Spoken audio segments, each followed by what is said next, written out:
talking to Mike Scott during the break, and you really should listen to his newscast. A lot of good information there about Barbara Bennett. You know what? And I told you it was a slow arrival today, okay? yeah. Had a big loss last night playing volleyball. Letting it seep in. Yeah, no, I know, but we're talking Barbara Bennett bamboozled all of us. She's on the show several times and just nice alliteration. She didn't bamboozle me. Okay. Well, I'm just saying that she had a good scheme going there until she got caught. Right. So on Obamacare, the Obamacare replacement we were talking about before Mike Scott's newscast, he makes a good point for an example of what they're dealing with and that the politics of this that have nothing to do with the substance.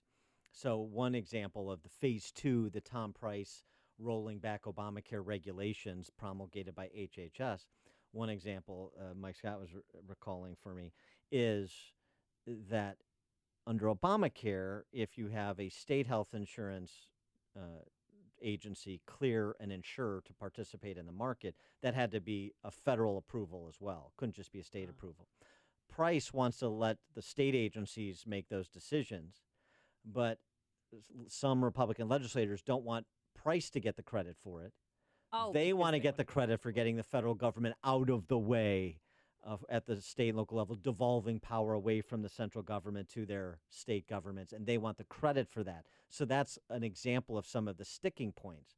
There are things that Tom Price is already doing or telegraphing that he's going to do that are consistent with what Trump and Price and House Republicans said they would do, but there's a little bit of back and forth, glory among vainglorious congressmen who want the credit and want a posture when they go home to their district. So this is what we're talking politicians. about. Yeah, I mean, so no, I want it. No, I need to take credit for this. So, I mean, just to give a little bit of understanding of, what you're dealing with all these delicate personalities in Congress.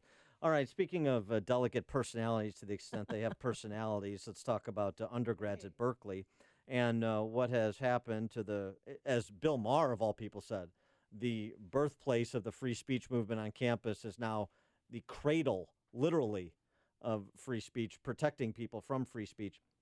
And he's joined by Senator Elizabeth Warren and even Bernie Sanders. Yeah, let Coulter they were speak. Upset. Yep. Let Coulter speak. And Everett Piper, who is the president of Oklahoma Wesleyan College, had a good op-ed on this, too, that Berkeley is not the birthplace of free speech. Actually, Bethlehem is. Talking about, very good. I mean, what go wrong with the Bible. My alma mater, Northwestern. Yes. Its motto, "Quacum se sunt vera," Latin for "whatsoever things are true." Hardly, and that's kind of his point.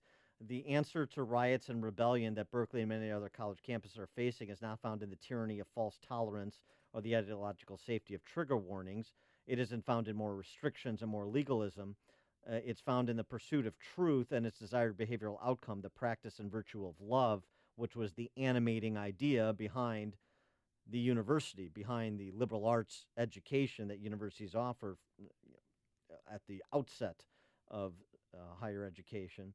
And he said, he writes, Dr. Piper, fundamental principles of higher education are grounded in the words of the Word, capital W, that truth was made flesh and dwelled among us, in the external pre-existent alphabet, the alpha and the omega, the beginning and the end.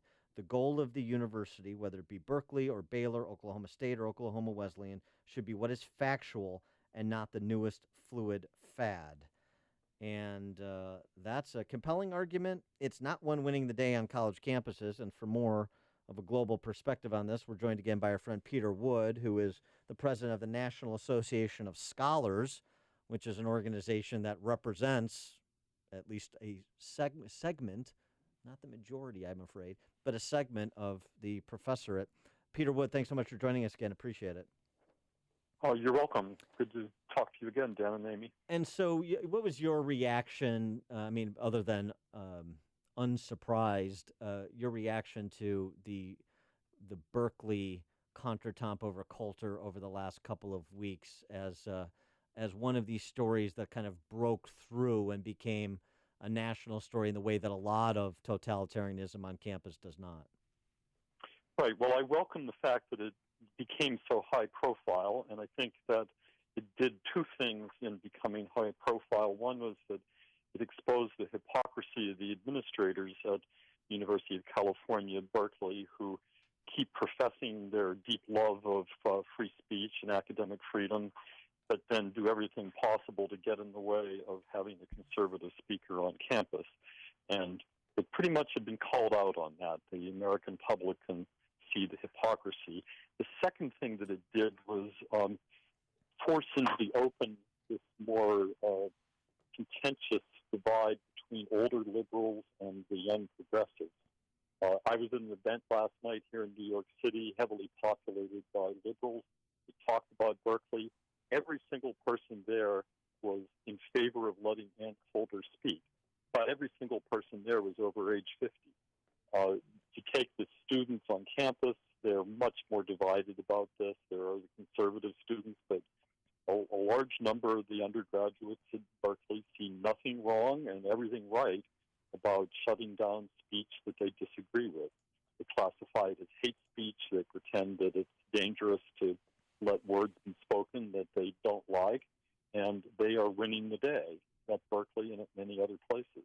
So if you if you were Ann Coulter, if you were, hypothetically speaking, and you were invited to Berkeley, knew that there's possible violence looming, would you have gone, or do you think it would have been too great of a safety issue? Well, I think that the answer to that is whether the police and the university are ready to do their jobs of holding the violent protesters at bay. What happened at Berkeley was that the university, with plenty of notice, they had something like 6 weeks to get ready for this, was unable to find a secure venue and said basically that, yes, you can come, but it's going to be in the open on Sproul Plaza where there was no guarantee of safety. The Young Americans for Freedom that staged the event paid to bring outside security experts in, and they said there's no way that this can be a place where terrorists can be held at bay. The police at the last minute posted a restricted warning on Sproul Plaza, access limited. They said they banned weapons, improvised weapons, tasers, chains, explosive and incendiary devices, and masks. Now, a university that is in a position where the police at the last minute have to step in and say, don't bring your chains and explosive devices, is not a university that's in control of the situation. Yeah, I would say. Some of the potential solutions, at least in the short term, Wisconsin, some lawmakers in Wisconsin are proposing legislation that would mandate the University of Wisconsin system institute discipline and potentially expel students who disrupt speeches on campus. It also mandates that the administration itself stay neutral on political controversies. I'm not so sure about the second part, but at least the first part about mandating disciplinary systems and disciplinary action in addition to whatever potential criminal action would be warranted in cases like Berkeley. Is that a way for universities and state legislatures to get control of what's happening on campuses? Yes, it is, and it's not all that new. Back in 1974, the Woodward Report at Yale called for those sorts of sanctions against the students and anyone else who disrupted events to prevent a speaker from speaking. It's not enough, however, just to have the rule. The rule has to be enforced. It can't be slow-walked by people in the administration who decide that due process is going to take several years to decide whether somebody throwing a bomb deserves to be suspended or expelled.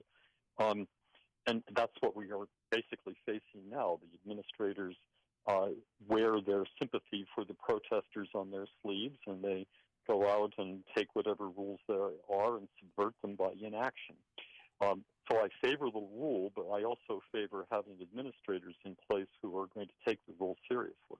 So is this our new normal, that liberals, are going to censor any idea that they don't agree with? Yes, that is the new normal right now on campus, and what starts on campus doesn't stay there. It's going to spread. Oh, yes. As it already has. We've seen the demonstrations in Washington and other places where people who the protesters don't like get physically assaulted, beaten up, and property gets destroyed. And the liberal press basically poo-poos it, but doesn't take it all that seriously. Well, this is an important point that it will extend outside the parameters of the college campus because people just don't appreciate it sometimes until it's visited where they care. And so this story out of Portland, where the 82nd Avenue Roses Parade, which I guess is a tradition in Portland, that was scheduled for tomorrow has been canceled. Why is it being canceled? Because Oregon Students Empowered, along with another advocacy organization, to be euphemistic, Direct Action Alliance, threatened parade organizers with riots if they went forward with the parade that allowed one county Republican Party to have an entrant in the parade. The Multnomah County Republican Party was going to be one of the parade participants, and these organizations said if you allow them to participate, the Republican Party, this county Republican Party, then we will riot and shut down the parade, and so they canceled the parade. Well, there you go. This is the threat that comes from the hecklers, and the hecklers win because the legal authorities say nothing we can do about it. They might riot, so you lose your rights to free speech. Yeah, you talked about administrators. Tell me about professors, since I know at National Association of Scholars that's comprised of just that, scholars, academicians, professors. After the Allison Stanger incident at Middlebury where she was assaulted by students, I mean, the professors potentially having to literally fear for their physical safety, has that changed the minds of some in academia about the threat that the intolerant pose on a college campus, even the physical threat? Well, I think it was a wake-up call to some middle-of-the-road liberal professors who thought, wait, this is getting out of hand. We can't have this. So they did what professors do. They signed statements and petitions and declared their opinions.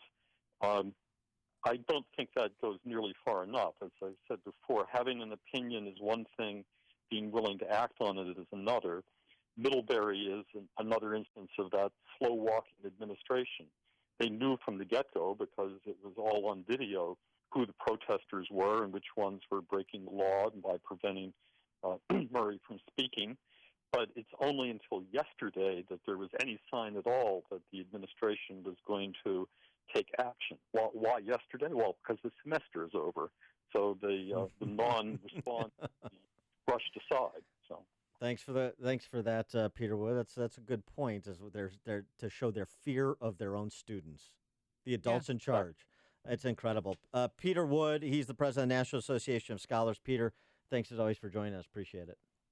Thanks for having me. Bye-bye. And he joined us on our turnkey.pro answer line. Before